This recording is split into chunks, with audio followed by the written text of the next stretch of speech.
Bonjour à tous, bienvenue dans le cadre de la nouvelle session, la session de cette année du séminaire sur le vin. Bonjour Monsieur Bourdin, merci d'avoir accepté notre invitation. Donc, nous avons le plaisir aujourd'hui d'accueillir Alain Bourdin, qui est professeur des universités, sociologue et urbaniste. Alain Bourdin dirige la revue internationale d'urbanisme, l'urba.net, et le programme de recherche Coubertin. Il travaille sur l'action et les méthodologies d'action, notamment publiques, sur la dynamique sociale des villes et sur les transformations des sociétés métropolitaines contemporaines. Donc, Alain Bourdin est l'auteur de plusieurs livres, dont Le patrimoine réinventé, publié en 1984, La question locale. Voilà. Bon, oui. Ça va loin. Ça va loin. Vous êtes allé chercher dans les archives. La métropole des individus en 2005, L'urbanisme d'après-crise, publié en 2010, Métapolis revisité en 2014, L'urbanisme des modèles en 2016, et puis ces derniers livres, Sans faire centre, publié en 2019, L'action publique face aux mutations sociétales avec Joël Hide et Michel Castet en 2020, et puis Du logement à la ville, ce que préfèrent les habitants avec Pauline Sylvestre en 2021.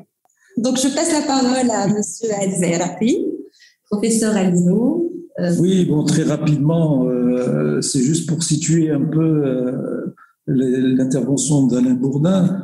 En fait,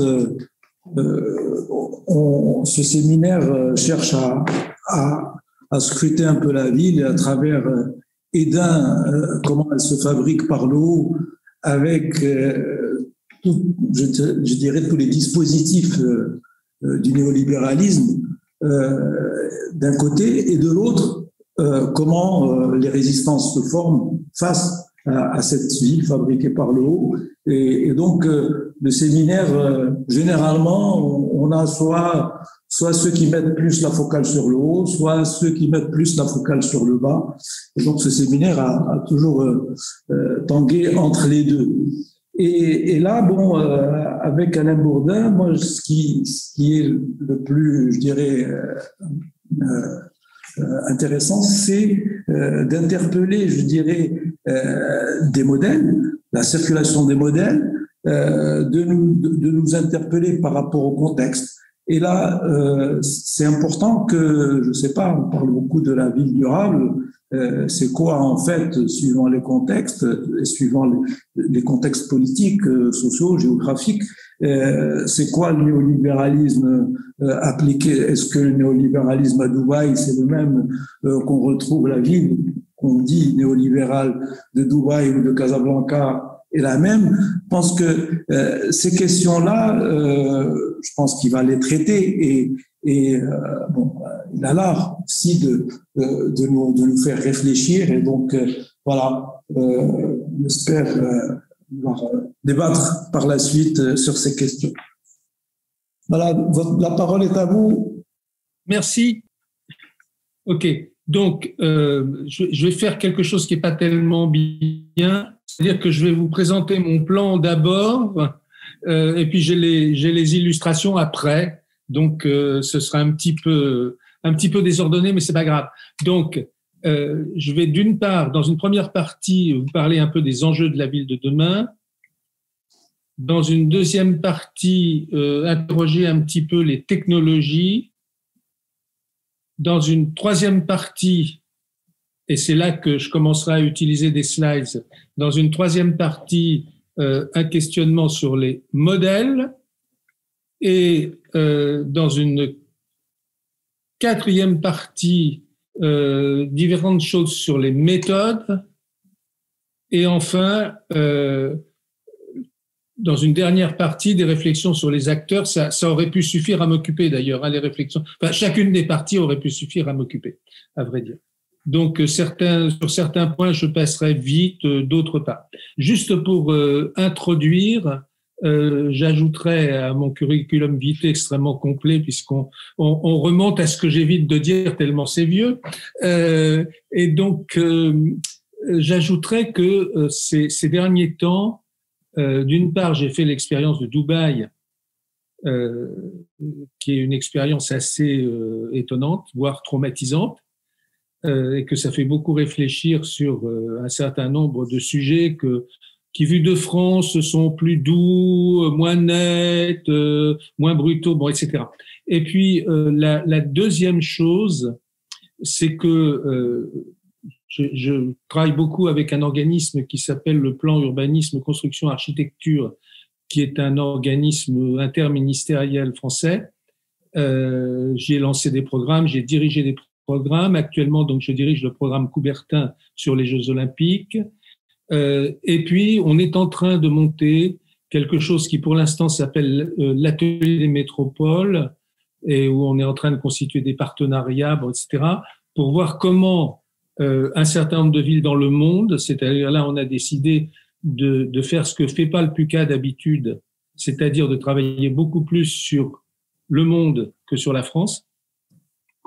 Et donc, on essaie de voir comment un certain nombre de métropoles dans le monde envisagent l'avenir, leur avenir, envisagent la décarbonation, envisagent le réchauffement, envisagent un peu tout ce qui peut faire la ville de demain et comment elles s'y prennent à la fois pour penser la ville de demain et pour préparer la ville de demain. Nous, on travaille plutôt, dans cette affaire-là, on travaille plutôt sur l'Europe d'une part et puis sur l'Extrême-Orient d'autre part, la Chine, Singapour, etc. Et on est en partenariat avec une équipe mexicaine et toulousaine, entre Toulouse et Mexique, qui travaille sur des pays du Sud, soit d'Afrique, soit d'Amérique latine. Et donc ça, c'est vrai que ce sont deux éléments et donc qui nous amènent, par exemple, moi j'ai travaillé avec Séoul dans ce cadre-là, ça nous amène à réfléchir un peu sur d'autres sujets que nos sujets habituels. Donc voilà, c'est cette très rapide introduction à laquelle j'ajouterai, parce que il faut jamais oublier ça, moi je dois beaucoup à mes doctorants. C'est souvent eux qui me font découvrir des sujets ou réfléchir à des sujets auxquels j'attacherais pas forcément tellement d'importance. Et là, j'ai eu la chance d'avoir des doctorants qui travaillent sur Dubaï, d'avoir une doctorante qui travaille sur la Chine, etc., etc. J'en ai eu plusieurs d'ailleurs, des doctorantes qui travaillaient sur la Chine. Et donc, je reviens maintenant à mon propos, sinon ça va durer 3 heures. Et d'abord, quelques mots sur ce que j'entends par les enjeux de la ville de demain. Très très vite, on a une série d'enjeux qu'on connaît bien, et donc je vais passer rapidement, mais sur chacun, je veux dire 2 ou 3 mots pour insister sur des points qui me paraissent importants. Et il y a évidemment tous les enjeux liés à l'environnement, c'est-à-dire l'énergie. Et pas besoin de développer les enjeux autour de l'énergie. Ils sont très, très évidents et très présents dans le monde actuellement. Il y a tout ce qui recouvre ce qu'on peut appeler la gestion des ressources, que ce soit la gestion de l'eau, la gestion de l'agriculture, la gestion du vivant, donc que ce soit la gestion des objets de consommation, enfin, etc., etc. Mais on a un très vaste panel autour de comment on gère les ressources, avec un certain nombre de ressources qui sont particulièrement stratégiques. Je vais dire à 2 extrêmes, d'un côté l'eau et d'un autre côté les métaux lourds. Et malheureusement, on peut craindre que ces 2 sujets déclenchent pas mal de guerres, si on est pessimiste, en tout cas pas mal de conflits et de frottements dans les années qui viennent. Il y a aussi l'enjeu de la biodiversité qui est évident, sachant que le Covid est peut-être lié pour une part à des problèmes de biodiversité, c'est-à-dire de réduction de la biodiversité. Mais je m'arrête vite parce que ce sont des sujets connus et si vous voulez qu'on y revienne, on y reviendra. Il y a dans... excusez-moi, là, voilà. Il y a donc la thématique de la frugalité qui apparaît liée aux enjeux environnementaux. Et la thématique de la frugalité, c'est une thématique typiquement européenne assez présente en France, mais très présente dans les pays nordiques. C'est la thématique de Greta, si vous voulez, bon, de Greta Thunberg. Est-ce que quand on est à l'échelle du monde, qu'est-ce que ça veut dire? C'est un sujet de réflexion. Quand on est à l'échelle du monde, la thématique de la frugalité, peut-être qu'elle a du sens, mais on doit lui donner un sens nécessairement différent de celui qu'elle a dans les pays riches, et que ce soit en Europe ou en Amérique du Nord. Et de la même manière, on a un autre sujet toujours lié à l'environnement, en fait, qui est le sujet de la mobilité. Qu'est-ce que sera la mobilité demain et qu'est-ce que sera la mobilité dans les villes de demain? Je pense que on est à un moment très intéressant pour réfléchir à ça. D'abord parce qu'il y a des évolutions technologiques qui peuvent être importantes, mais aussi à cause du Covid. On est en train de faire, du coup, pour un grand groupe privé, on est en train de faire une enquête sur le retour au bureau. Alors là, avec ce qui se passe maintenant, je crains qu'on rentre dans une nouvelle phase. Enfin, je suis à peu près sûr qu'on va on entre dans une nouvelle phase où on va de nouveau refaire plus de télétravail. Mais le retour au bureau, c'est un sujet intéressant. On a travaillé à la fois sur la France et puis on a consulté des experts dans différents pays du monde. Et on voit que partout, dans les pays les 5 pays sur lesquels on a travaillé, on voit que le Covid amène à penser un peu différemment certains problèmes de mobilité. Je vais en prendre un exemple qui correspond à la situation qu'on est en train de vivre ici maintenant, c'est-à-dire la réunion à distance. En Chine, dans la tradition culturelle, il y a très fortement ancré que les choses se font dans les relations de face à face. Et que quand on a une décision à prendre ou des choses comme ça, c'est dans des relations de face à face. Et là, les experts chinois qu'on a consultés nous disent il y a maintenant cette idée dans l'administration, notamment, dans les entreprises éventuellement, qu'on ne peut pas continuer à faire une journée de déplacement, une journée de voyage pour une réunion de 2 heures. Et donc, une autre, on prend au moins 2 jours pour une réunion qui va prendre 2 heures. Et on se dit que il va falloir prendre l'habitude de faire un peu plus de réunions en distanciel. Or, en Chine, c'est pas du tout dans la tradition, mais alors pas du tout. Et donc, dans d'autres pays, on a vu aux États-Unis, en Europe, etc., que l'idée du télétravail a évolué, et que ça amène à d'autres réflexions sur la mobilité qui sont d'ailleurs, et à d'autres comportements sur la mobilité qui sont d'ailleurs assez complexes. Et c'est un élément important parce que, et que je cite par rapport à l'environnement, parce que ça peut conduire à d'autres équilibres dans les émissions de gaz à effet de serre. Une certaine réduction des émissions de gaz à effet de serre, peut-être même une assez forte réduction des émissions de gaz à effet de serre liées à des mobilités domicile-travail, mais avec peut-être d'autres augmentations d'émissions de gaz à effet de serre. Donc, c'est un sujet intéressant. Mais derrière ça, et c'est souvent les sujets liés à l'environnement qui sont mis en évidence, derrière ça, on a quelque chose de plus complexe, de plus difficile et qui en même temps est absolument central, qui est la remise en cause du modèle de l'hyperconsommation. Nos sociétés, et en particulier nos villes, sont organisées sur le modèle de l'hyperconsommation. C'est pas seulement le modèle de la voiture, c'est aussi le modèle de l'hyperconsommation.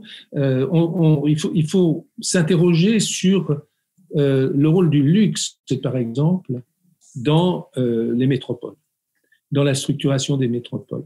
Le luxe est un acteur économique important dans le contexte métropolitain, pas seulement dans les pays riches, principalement dans les pays riches, mais pas seulement dans les pays riches, Et le luxe est assez typique du modèle de l'hyperconsommation, qui est encore plus typique. Tout ce qui est fait dans, je veux dire, quand on prend les smartphones, tout ce qui est fait dans l'usure programmée, dans l'obsolescence programmée, ça fait partie du modèle de l'hyperconsommation. Et on voit bien que le modèle de l'hyperconsommation pose problème par rapport à la gestion des ressources, à la situation du monde, etc., etc. Après, on voit tout aussi bien que cette inquiétude sur le modèle de l'hyperconsommation peut avoir des traductions calamiteuses et inacceptables par les pays du Sud. C'est très facile, enfin c'est pas si facile que ça, mais c'est encore admissible pour un Européen de penser que peut-être il faut sortir de l'hyperconsommation. Encore quand je dis c'est facile, c'est même pas facile du tout. Mais si on présente ça comme le refus de l'accès à la consommation, comment va-t-on justifier politiquement, moralement, tout ce qu'on voudra, le refus de l'accès à la consommation? Donc là, on est devant des débats qui sont extrêmement compliqués, mais qui sont importants par rapport à l'évolution des villes. Très importants par rapport à l'évolution des villes, parce que en même temps, il y a un rapport avec quelque chose sur quoi je reviendrai, qui est l'e-commerce et globalement la manière dont on s'approvisionne et dont on gère les ressources dont on dispose et dont on a besoin. Donc, c'est un des points importants, et c'est vrai que moi, j'ai des petites... comment dire, je suis pas toujours très d'accord pour dire pour utiliser l'expression de ville néolibérale, parce que les villes sont en général le résultat de processus un peu longs, divers, et plutôt que de dire qu'il y a des villes néolibérales, il y a des villes qui sont objets de politiques néolibérales. Mais il faut penser il faudrait des villes nouvelles. C'est sur des exemples de villes nouvelles qui ont été faites complètement avec des politiques néolibérales qu'on pourrait parler de villes néolibérales. En revanche, on peut parler d'un urbanisme néolibéral. C'est pas pareil. Et donc, mais ça, c'est un détail. Et au passage, moi, je suis persuadé que Dubaï appartient moins au néolibéralisme qu'au capitalisme monopoliste d'État qui marche aussi très bien en Chine. Mais c'est un autre sujet. Donc, en tout cas, à coup sûr, ces villes qu'on qualifie, à mon avis, de façon un petit peu légère de villes néolibérales sont en tout cas des villes de l'hyperconsommation. Sont en tout cas des villes de l'hyperconsommation. Et c'est un des enjeux. Est-ce qu'on va continuer à faire des villes de l'hyperconsommation? Et si on fait autre chose, quoi qui soit acceptable par les habitants. De même, les enjeux économiques. Alors, les enjeux économiques, là encore, on les connaît bien. On les voit aujourd'hui. Il y a à la fois les enjeux qu'on connaît depuis longtemps, qui sont les enjeux de l'économie des services. On voit depuis des dizaines d'années maintenant, depuis un bon demi-siècle, on voit comment évolue l'économie des services et combien elle structure la ville. Elle a structuré la ville beaucoup à travers les réseaux, parce que les services sont beaucoup passés par les réseaux. Pensez à l'eau, pensez au téléphone, pensez à l'électricité, etc., etc. Et donc, tout ça, c'est pas simplement de la technologie, ça véhicule des services. Ça véhicule un ensemble de services. Et ça a été toute une période, de même les réseaux de transport en commun, etc. Aujourd'hui, on est dans une ère où l'économie des services a évolué, par une plus grande diversification, notamment des services à personne, par l'utilisation de technologies qui sont liées au numérique et qui font que les services peuvent avoir des caractéristiques différentes. Bon, on voit bien aujourd'hui, par exemple, que dans de plus en plus de villes dans le monde, un des aspects de l'économie des services qui a toujours été important, mais qui devient tout à fait essentiel, c'est la logistique. et en particulier la logistique du dernier kilomètre. Ce qu'on appelle la logistique du dernier kilomètre, c'est-à-dire toutes les technologies de la distribution et de la livraison, qui sont finalement, dans l'économie des services aujourd'hui, tout à fait importantes, et on n'est pas forcé d'aimer les grandes plateformes de distributeurs américains dont je ne dirai pas le nom, ou chinois dont je ne dirai pas le nom, mais on voit aujourd'hui que leurs entrepôts, par exemple, sont des grands éléments de structuration urbaine. C'est tout à fait étonnant, c'est-à-dire qu'on voit que la livraison est devenue un vrai sujet et demande de l'espace de stockage, qui n'est pas l'espace de la logistique classique, qui est d'ailleurs un espace souvent beaucoup plus sophistiqué, beaucoup plus automatisé, etc., etc., etc., et que ça donne lieu d'ailleurs à des investissements extrêmement importants, et que ça fait partie de cette évolution de l'économie des services, de la même manière que fait partie de l'évolution de l'économie des services l'ubérisation d'un certain nombre de choses. Mais il n'y a pas que l'ubérisation qui est aussi un élément. Donc, réflexion très, très, très importante à avoir et enjeu très important autour de l'économie des services, de la même manière qu'il y a une évolution des enjeux autour de l'activité industrielle. Alors, pour dire ça, il y a un exemple, mais qui n'est qu'un exemple pour donner des idées, c'est les grandes imprimantes 3D.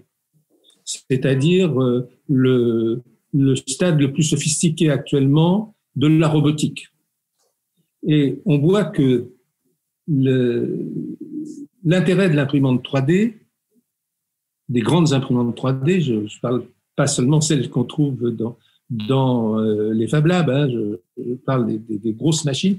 Leur intérêt, c'est que le problème de la série ne se pose plus. C'est-à-dire qu'on peut gagner autant d'argent en faisant pratiquement un seul exemplaire d'un objet. Enfin, en fait, on va décliner tout un tas d'exemplaires, mais à partir en variant autour d'un modèle. On n'a pas besoin de faire des séries longues et on n'a même pas vraiment besoin de faire des séries tout court. On peut faire des objets qui sont complètement adaptés, alors dans des limites quand même, hein, bien entendu, c'est des histoires de réglage, on va pas faire des objets complètement différents avec la même imprimante 3D, mais enfin, de ces grandes imprimantes-là. Mais on peut faire des choses qui sont en très petite série, voire individuelles. À partir de quoi la question devient comment est-ce que je peux exporter, je veux dire envoyer, livrer, etc., ce que je fabrique dans les meilleures conditions. La localisation est beaucoup plus commandée par la livraison que par exemple, se trouver dans un réseau industriel. Ça n'a plus tellement d'importance. On n'emploie pas beaucoup de personnel. En revanche, on a besoin de réduire le plus possible les coûts du passage de la sortie de machine au vecteur de transport. Et donc, que font un certain nombre de grandes entreprises qui sont dans ce secteur? Elles se mettent sur les ports. Et donc, c'est encore assez peu fréquent, mais ça existe. Et donc, là encore, on voit des enjeux d'économie industrielle qui est l'économie industrielle un peu sans personnel et organisée différemment et localisée différemment dans le monde. Alors il y a des choses qui vont pas bouger très vite, etc., etc. Tout va pas se transformer comme ça, mais c'est intéressant d'insister là-dessus. Bon, je suis beaucoup trop long. Donc, je vais aller beaucoup plus vite. Je voulais juste parler de l'économie de la connaissance, du rôle de la recherche, de l'innovation, etc., et des enjeux sociaux que j'évoque. Là, je vais trop vite dans le sens. Des enjeux sociaux, bon, voilà, que j'évoque rapidement, notamment en évoquant les problèmes de la croissance démographique. En gros, l'idée à retenir, c'est une idée à retenir, c'est 2 milliards d'habitants supplémentaires en ville depuis 30 ans et de nouveau 2 milliards supplémentaires d'habitants en ville dans les 30 ans qui viennent. Donc, on a deux révolutions urbaines, 2 étapes d'une révolution urbaine, comme on voudra. Ce qui veut dire qu'à la fois, on vient de vivre une énorme révolution urbaine et qu'on est toujours en train de vivre une énorme révolution urbaine, ce que, évidemment, les Européens et même les Nord-Américains ne sentent guère parce que cela ne concerne pas leur pays. Ça concerne les pays du Sud, ça concerne les pays d'Extrême-Orient, mais pour des raisons un peu différentes d'ailleurs, mais ça ne concerne pas les pays européens. Or, je pense qu'il faut que les pays européens eux-mêmes doivent se préoccuper de ça. C'est une affaire mondiale qui concerne tout le monde. Alors, très vite. Ah non, oui, je me trompais, d'accord. Je croyais qu'il était plus tard qu'il n'est. Donc, que peut-on espérer des technologies? Là, pourquoi j'évoquais ça? Parce que je voulais insister sur le fait que c'est d'une extrême mobilité, que tout change, tout évolue, et que, par exemple, je prends le numérique. Les idées, alors c'est IBM a vendu, IBM, puis un certain nombre d'autres derrière, bien sûr, mais IBM a été le premier, a vendu la ville intelligente. Je dirais, la ville intelligente, aujourd'hui, c'est largement dépassé. C'est-à-dire dépassé. En tout cas, c'est plus une idée nouvelle. C'est plus une idée nouvelle, c'est-à-dire que cette application de l'informatique, du numérique au seul service urbain, d'une certaine manière, c'est fait alors avec les capteurs, on s'en sert pour la sécurité, on s'en sert pour réguler la circulation. Quand on est dans des zones très sensibles comme Séoul, on s'en sert pour annoncer les tempêtes et tous les événements climatiques dangereux. Bon, tout ça, c'est au point. Et puis, on se rend compte que il y a bien d'autres applications du numérique et que le numérique est partout et le numérique transforme l'utilisation des technologies numériques, alors y compris l'IA, on ne sait pas encore intelligence artificielle, pardon, on ne sait pas encore très bien ce que ça va donner, mais on sait déjà que c'est important, évidemment, et que tout ne se joue pas dans les smartphones et dans les services qu'on vous apporte via le smartphone. On voit que le numérique peut servir à réguler tout un tas de choses, peut servir à accumuler des datas sur tout un tas de sujets, avec donc le problème de la gestion des datas, qui est aujourd'hui un problème tout à fait majeur. Il n'y a pas que l'aspect achat des datas ou capitalisation des datas par les GAFA, qui s'en servent pour faire du commerce. Il y a aussi toutes les données, par exemple les données territoriales, la géomatique, qui offrent tout un tas de possibilités nouvelles, à la fois sur l'analyse des choses et sur l'action. Après tout, beaucoup de choses qu'on sait aujourd'hui sur le climat ou sur l'évolution de l'environnement sont liées à des capteurs qui fabriquent des datas qui permettent de se faire des idées sur des sujets, d'avoir des données et des faits sur des sujets sur lesquels on ne savait pas forcément grand-chose. Donc, de la même manière, on a en matière d'énergie des très grandes incertitudes, c'est-à-dire que, j'entendais ce matin le passage à ce combustible, ce nouveau combustible pour centrales nucléaires, qui pose toujours des problèmes parce que les combustibles pour centrales nucléaires posent toujours des problèmes, mais qui en posent beaucoup moins. Bon, est-ce que ça va être important ou pas être important? Est-ce que la fusion va marcher ou pas marcher? Est-ce que des entreprises comme cette utopie merveilleuse qui était des AirTech, c'est-à-dire mettre en réseau des centrales solaires au Maroc, en Algérie, etc., mettre ça en réseau avec l'énergie fabriquée par les éoliennes en Europe, etc. Bon, ce projet fou qui était lancé par des Allemands, ceci dit, fou parce que sur le plan géopolitique, c'est extrêmement compliqué. Sinon, la technologie, on sait faire. Donc, est-ce que on va avoir comme ça des grands éléments de structuration des énergies renouvelables? Bon, tout ça, c'est plein d'incertitudes. Je veux dire, rien de tout cela n'est simple. Et d'un côté, on ne peut pas dire, voilà, les technologies vont nous sauver. Et d'un autre côté, on ne peut pas ne pas être extrêmement vigilant, enfin vigilant au sens d'attentif plutôt. On ne peut pas ne pas être extrêmement attentif vis-à-vis des technologies et de l'évolution des technologies. C'est l'incertitude et en même temps c'est très important. Et donc c'est normal qu'on se pose sans arrêt des questions autour de l'évolution des technologies, etc. Avec, comme je le disais tout à l'heure, les usines de demain qui seront très différentes.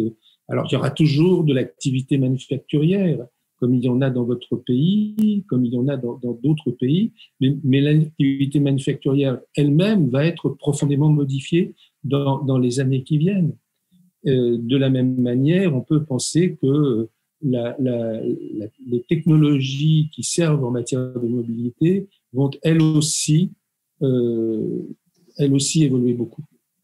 Et le véhicule autonome, on se focalise aujourd'hui beaucoup sur le véhicule autonome, et probablement que c'est légitime, mais aussi il y aura d'autres choses auxquelles on ne pense même pas vraiment aujourd'hui en matière de mobilité. C'est-à-dire qu'on est devant des évolutions probablement très importantes et un peu imprévues des technologies mises au service de la mobilité. Je veux dire, pour prendre un truc anecdotique, mais qui en tout cas chez nous n'est pas si anecdotique que ça, c'est la trottinette électrique.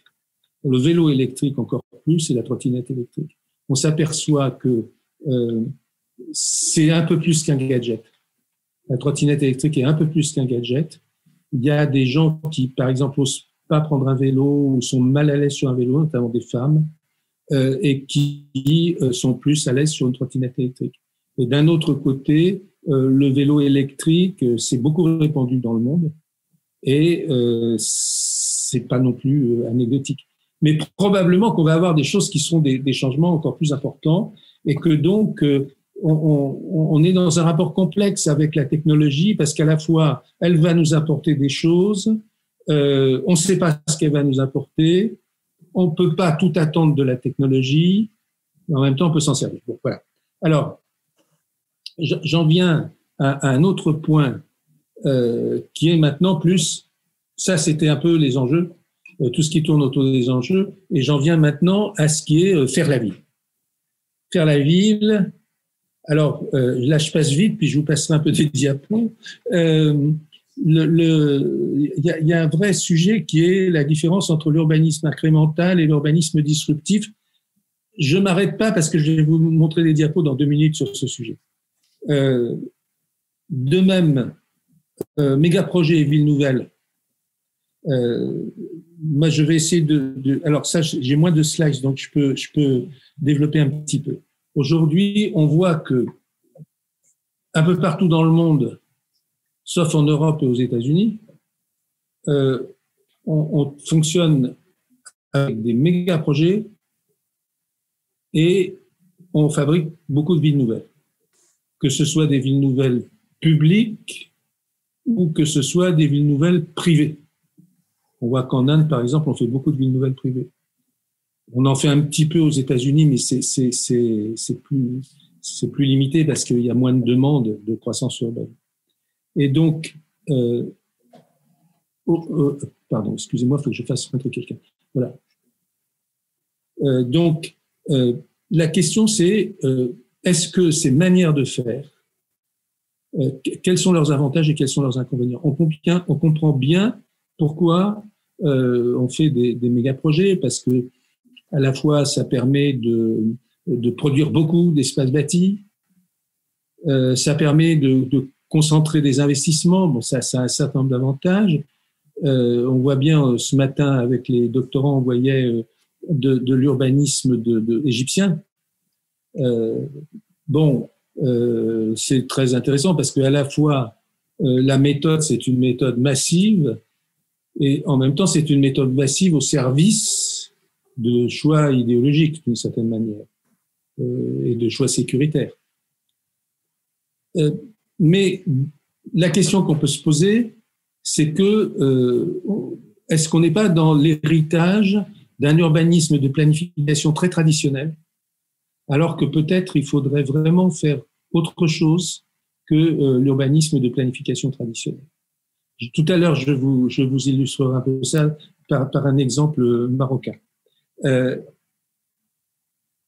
Après, je vais aussi avoir des slides sur le sujet suivant. Donc, après, on voit qu'un des enjeux de la ville de demain, c'est la ville d'hier. Pourquoi ?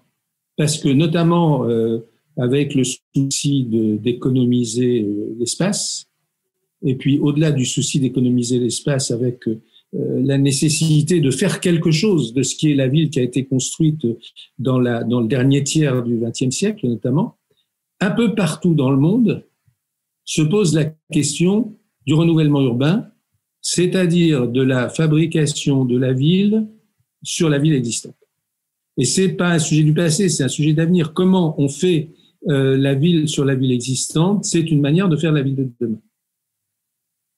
Et c'est vrai, c'est bien connu, ça concerne des sites industriels, des sites portuaires et ferroviaires, parfois des sites militaires, et puis des sites résidentiels complètement obsolescents.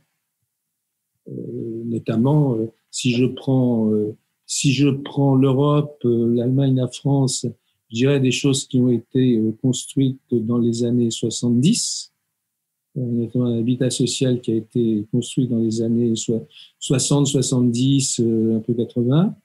Et si je prends la Chine, je dirais tout ce qui a été construit quand, après la mort de Mao, on a libéré l'urbanisation, puisque l'urbanisation était très fortement limitée, même pratiquement interdite, pratiquement arrêtée sous Mao, et qu'après, avec Deng, ils ont brutalement libéré les flux qui venaient des campagnes vers la ville, et du coup, ils ont construit très mal beaucoup de choses. Et la question aujourd'hui, c'est qu'est-ce qu'on fait avec ça ? Qu'est-ce qu'on fait avec ça ?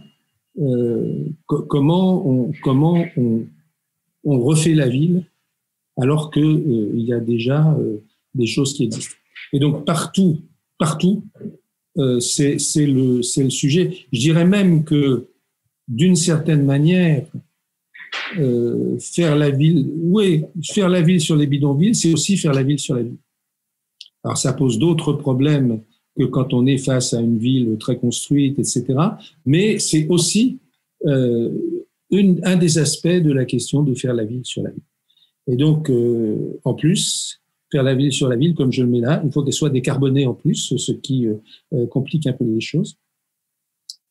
Et l'ambiguïté des modèles internationaux, on évoquait ça ce matin aussi, les modèles internationaux qui sont certes des modèles du Nord, mais beaucoup aujourd'hui aussi des modèles, je ne sais pas comment dire, parce que c'est pas vraiment le Nord, on peut dire c'est un peu le Nord quand même, mais Singapour, modèle majeur aujourd'hui, Dubaï qui voudrait devenir le modèle majeur, il ne faut pas gagner, et puis les modèles européens plus traditionnels comme Barcelone a été,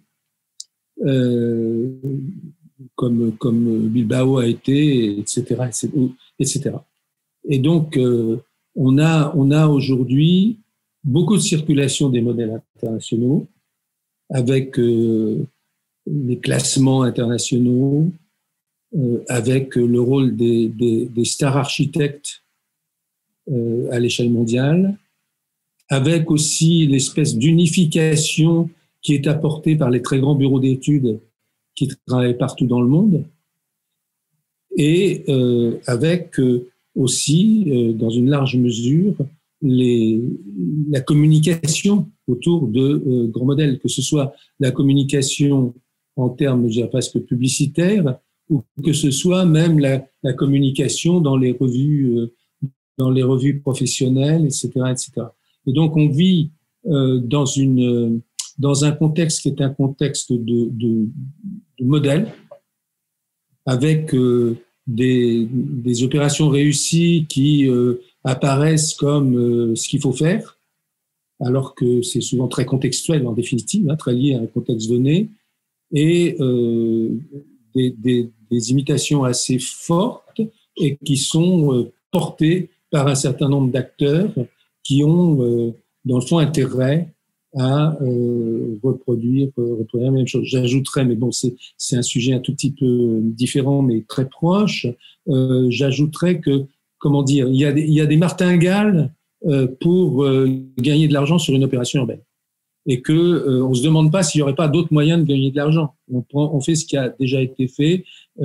Si vous prenez les opérations qu'on voit en Chine, par exemple, mais qu'on voit partout en fait, hein, c'est je fais le bon dosage entre le résidentiel, le bureau et le commerce.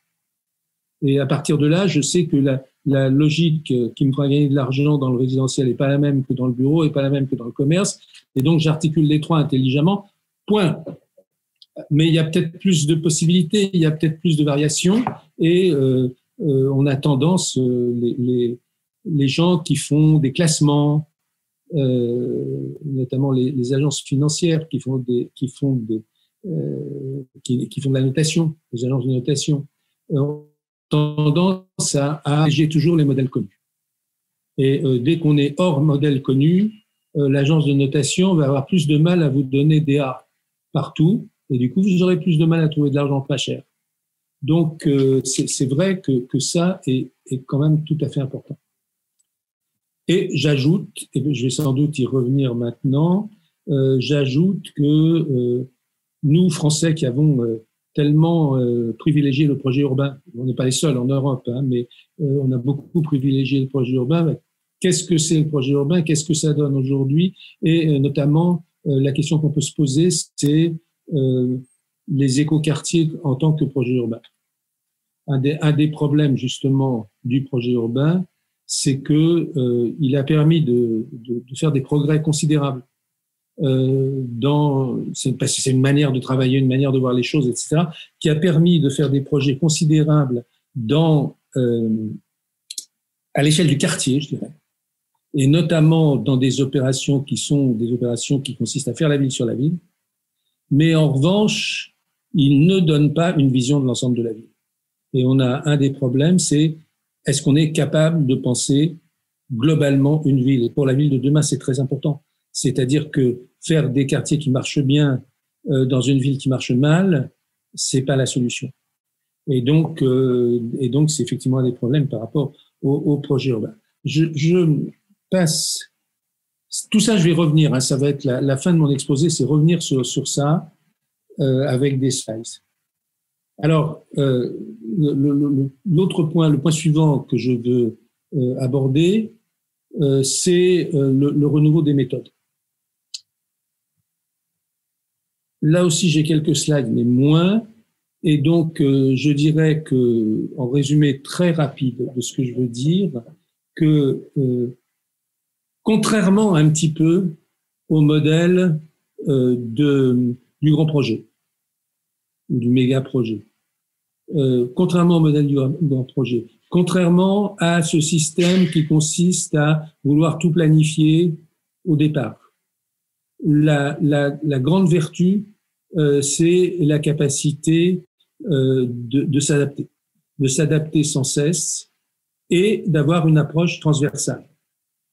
Une des questions, c'est qu'aujourd'hui, on a beaucoup de spécialités nouvelles, beaucoup de savoirs nouveaux qui sont des savoirs importants, mais quand on regarde comment fonctionnent concrètement les équipes qui produisent de la ville, on voit que chacun est dans sa spécialité et la communication entre les spécialités est difficile. Elle est difficile, elle est souvent très mal gérée, ce qui fait qu'on arrive à fabriquer des choses qui sont un peu incohérentes malgré tout, parce qu'on ne fait pas assez, de concurrence, pour employer le terme qui est employé dans l'industrie, c'est-à-dire les disciplines travaillant ensemble. Pour ceux qui savent pas, je redis 3 mots sur la concurrence.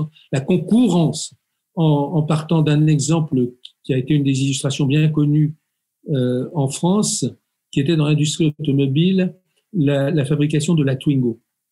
Traditionnellement, dans l'industrie automobile, quand on faisait une nouvelle gamme, un nouveau modèle, chaque direction, la direction des boîtes de vitesse, la direction des moteurs, arrivait avec ses propositions. Et puis, on essayait de les articuler les unes aux autres pour faire une bagnole. La Twingo n'a pas fonctionné comme ça. Il y a eu un chef de projet au-dessus de toutes les directions. Et le chef de projet, il animait une équipe qui, à partir d'une réflexion sur le concept, qui est partie du concept, à partir d'une réflexion sur le concept, a dit aux gens des boîtes de vitesse, je veux une boîte de vitesse comme ça. Aux gens du moteur, je veux un moteur comme ça, débrouillez-vous pour me le faire.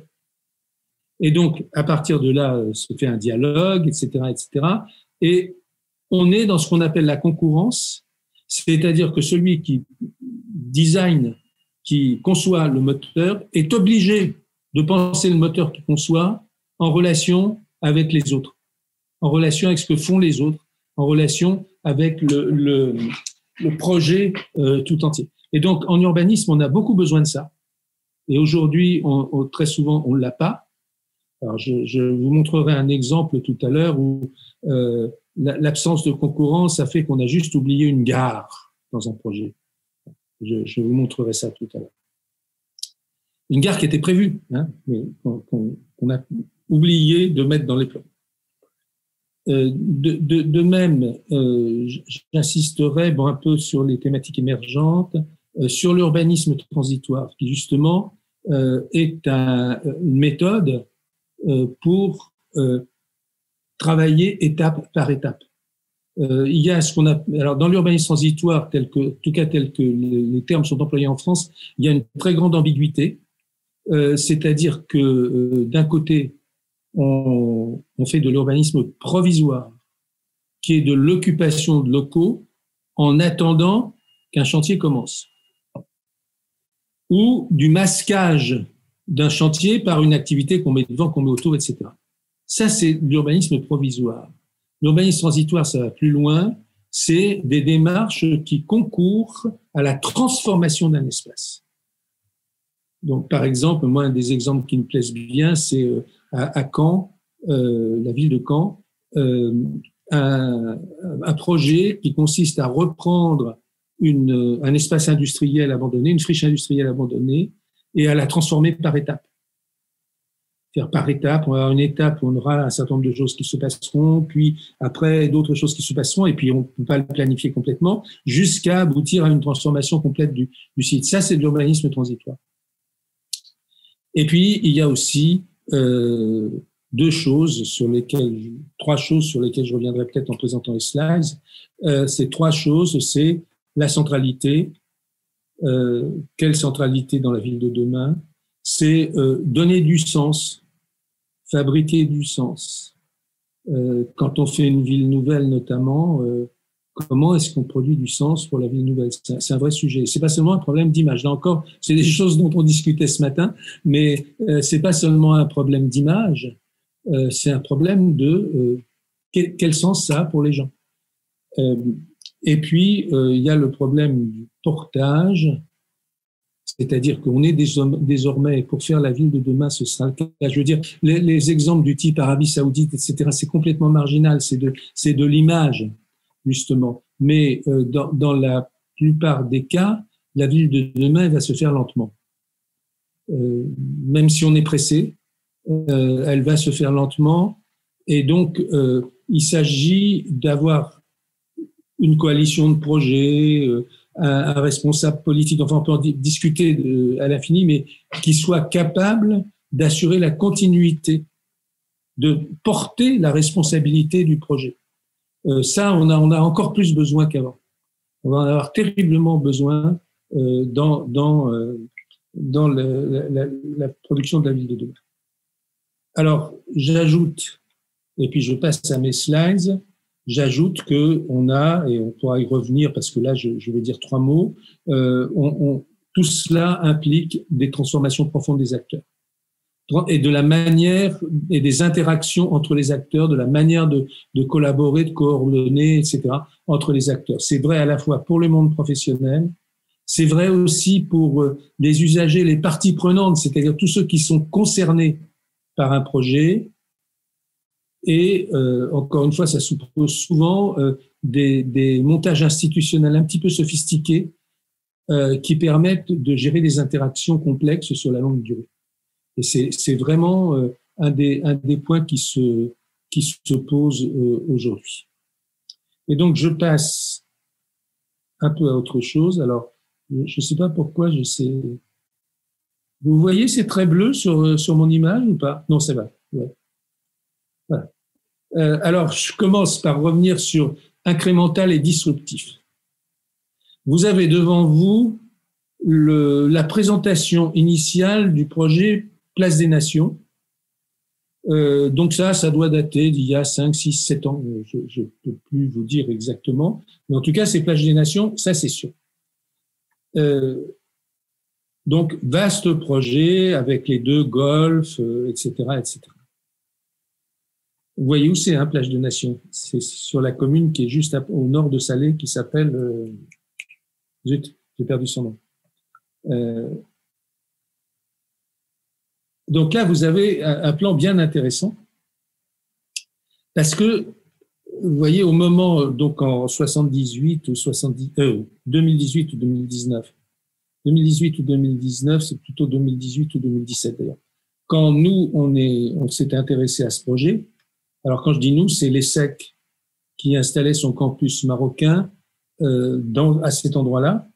Et donc, une des préoccupations de l'ESSEC, c'était d'être dans un projet urbain qui marche, tout simplement. Et donc, l'ESSEC a désigné une petite mission de 3 personnes dont j'étais pour un petit peu discuter avec le promoteur, donc Prestigia, et donner son avis sur le développement du projet, d'autant qu'il ne marchait pas très bien.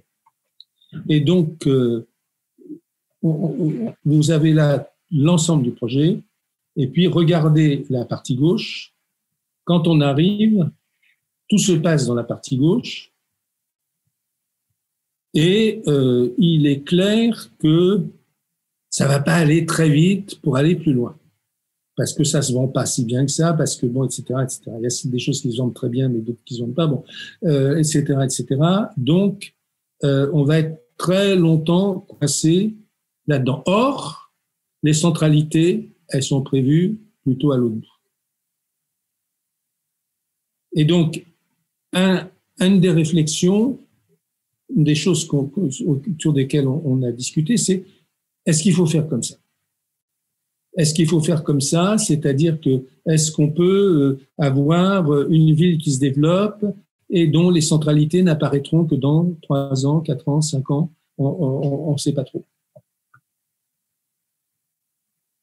Et nous, on propose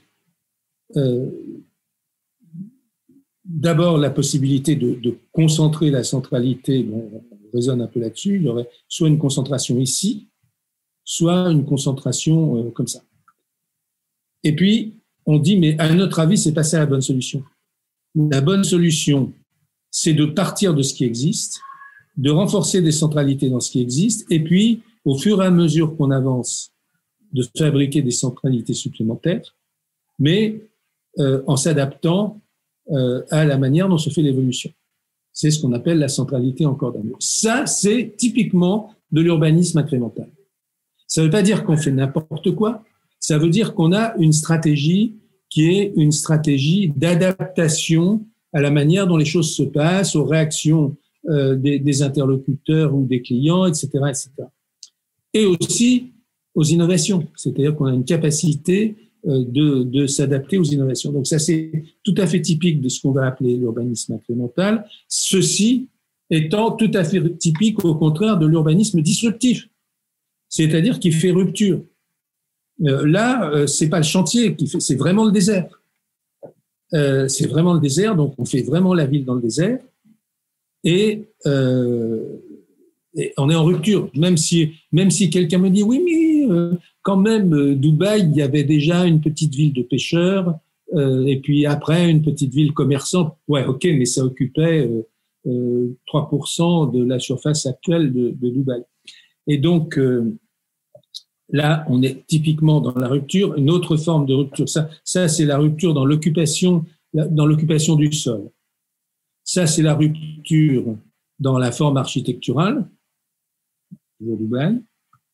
Alors ça, c'est typique des stars architectes, mais là, on est quand même au maximum, c'est-à-dire un objet dont la forme n'a aucun rapport avec ce que sont habituellement les objets urbains.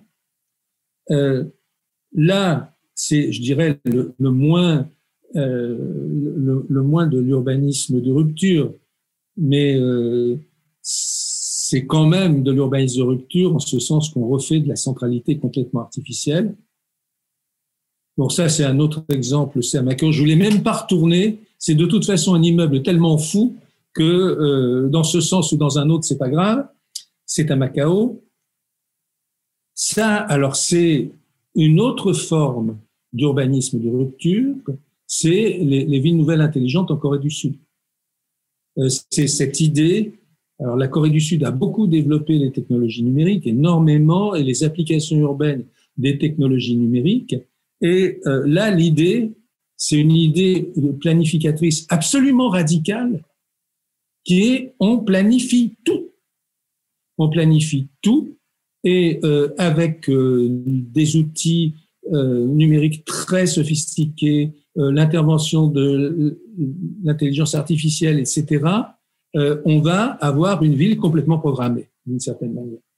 Et donc, c'est des exemples qu'il faut regarder, qui sont importants, et qui en même temps, je dirais, mon point de vue personnel, c'est que c'est le sommet du XXe siècle, c'est pas du tout le début du XXIe.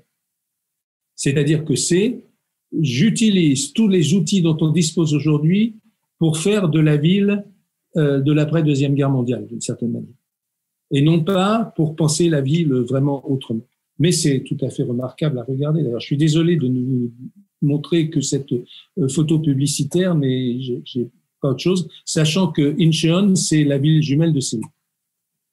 C'est là où il y a et donc voilà ce que j'évoquais tout à l'heure, tout à fait typique, c'est Hong Kong, tout à fait typique de cet urbanisme où on investit de l'espace non urbanisé en l'occurrence, et où on fait quelque chose qui est assez largement en rupture avec tout ce qui existait.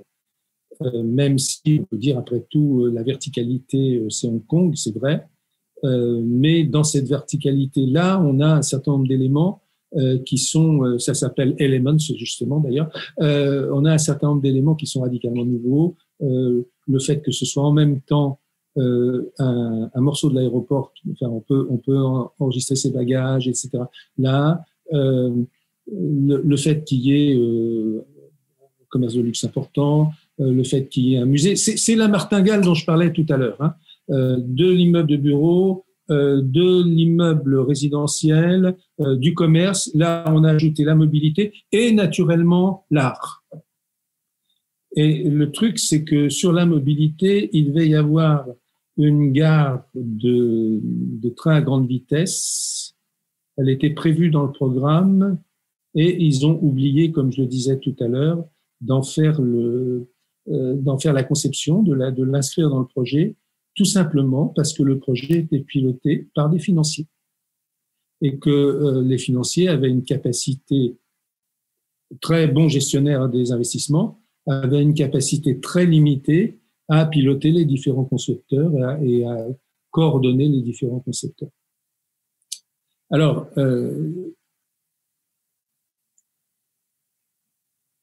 évidemment, je termine par Singapour parce que Singapour, c'est à la fois de l'urbanisme de rupture et aussi, dans une certaine mesure, de l'urbanisme incrémental, mais en même temps, c'est au prix d'une très grande directivité, pour dire ça comme ça. C'est-à-dire que c'est vraiment la ville contraignante, ou plutôt c'est les habitants de la ville qui sont contraints, mais en même temps, c'est un exemple très intéressant qui associe les deux.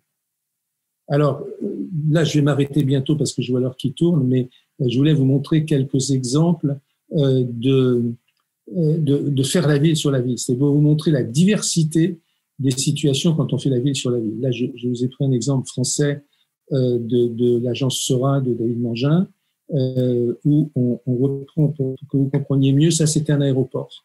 Et ça, c'est la piste de l'aéroport. C'était un des premiers aéroports de France, en tout cas aérodrome de France. Et donc, on a décidé de conserver la piste comme un monument et de refaire de la ville autour de cette piste. Avec donc, en outre, l'idée qu'on travaille sur le lien, les itinéraires, et que on va bien inscrire cet espace dans l'ensemble de la ville et autour de ce symbole qu'est la piste, avec au passage, donc vous voyez le genre de choses qu'on va y mettre, et puis un autre élément, encore des éléments de l'aménagement, puis un autre élément qui devient tout à fait important un peu partout, qui est la dimension événementielle, la dimension spectacle et événementielle. Alors je ne sais pas si ça c'est la ville de demain, j'en suis pas certain. Il est possible au contraire que toute cette dimension spectacle événementiel soit repensée autrement, soit remise en cause, j'en sais rien. Mais en tout cas, c'est un vrai sujet. Parce que aujourd'hui, on a de plus en plus tendance à faire de la ville événementielle. Est-ce que demain, il va pas falloir réapprendre à faire de la ville qui soit beaucoup moins événementielle? Là, c'est vraiment une question qu'on peut se poser. Et là, je montrerai encore un autre exemple qui est, voyez les slides, ça c'est typiquement, je perds toujours le nom de cet endroit qui est aux Pays-Bas et qui est alors très fondé sur un projet coopératif, sur le fait d'avoir ces jardins partagés, donc la production locale, de faire du collectif, etc., etc. Donc c'est aux antipodes de choses que je viens de vous montrer. Et c'est encore une autre manière de faire de l'urbanisme de la ville sur la ville, avec des critères environnementaux extrêmement exigeants, mais en même temps, toute une dimension que tout le monde n'est pas prêt à accepter. Hein. Moi, j'ai testé cette image avec des habitants français en expliquant un petit peu ce que c'était. Ils ne veulent pas vivre là-dedans. Ça, c'est un des premiers écoquartiers sur une friche portuaire, c'est à Stockholm. Et une autre manière de faire la ville sur la ville qui est tout à fait intéressante, qui est le système des IBA utilisé en Allemagne, où on se sert d'innovation architecturale, de dimensions culturelles, d'événements pour le coup, pour redonner vie à des friches, des quartiers abandonnés, etc., etc. Donc tout ça, c'est la ville sur la ville, mais c'est pas fini. Là, je transforme la ville par les transports, Amérique latine, et c'est effectivement comment je relie le bidonville à la ville, et ça change énormément de choses. Ou bien encore, comment je réinvente la nature, parce que ça, c'était une autoroute. Il y avait une rivière qui passait là, effectivement, il y a 4-5 siècles, et puis après, c'était une autoroute. Et donc, on réinvente la nature. Donc, une autre manière d'inventer la ville. Il y a la question des attracteurs culturels, donc je ne m'arrête pas. L'urbanisme souterrain. C'est quelques exemples pour montrer la diversité des manières de faire la ville sur la ville. Et puis, là, c'est le Grand Canal en Chine. Donc, c'est aussi la route de la soie, hein, interne, le Grand Canal. Et donc, comment on réinvente le patrimoine. Ça, c'est complètement nouveau. Ça va être un quartier complètement nouveau. Voilà.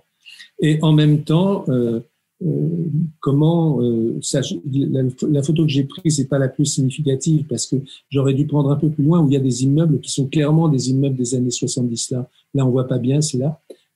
Et donc l'idée, c'est on ne va pas démolir. On va essayer de trouver, enfin on ne va pas démolir complètement, on ne va pas raser, on va essayer de trouver des solutions qui permettent de retransformer les quartiers tout en faisant autre chose que raser et reconstruire. Voilà. Alors, encore 3 slides, une sur les centralités, ça c'est à Dubaï, je peux en reparler. Et puis ça, c'est des plans de centre-ville, mais j'ai pas le temps d'en parler, donc je laisse tomber. Et je voulais juste, pour illustrer ce que j'ai dit sur les acteurs et qui va très vite, dire, vous voyez, le numérique, c'est fondamentalement des types qui transportent des fils. Bon, c'est une plaisanterie, évidemment.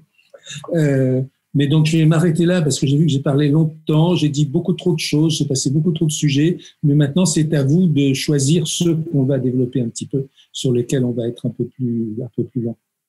Voilà, merci.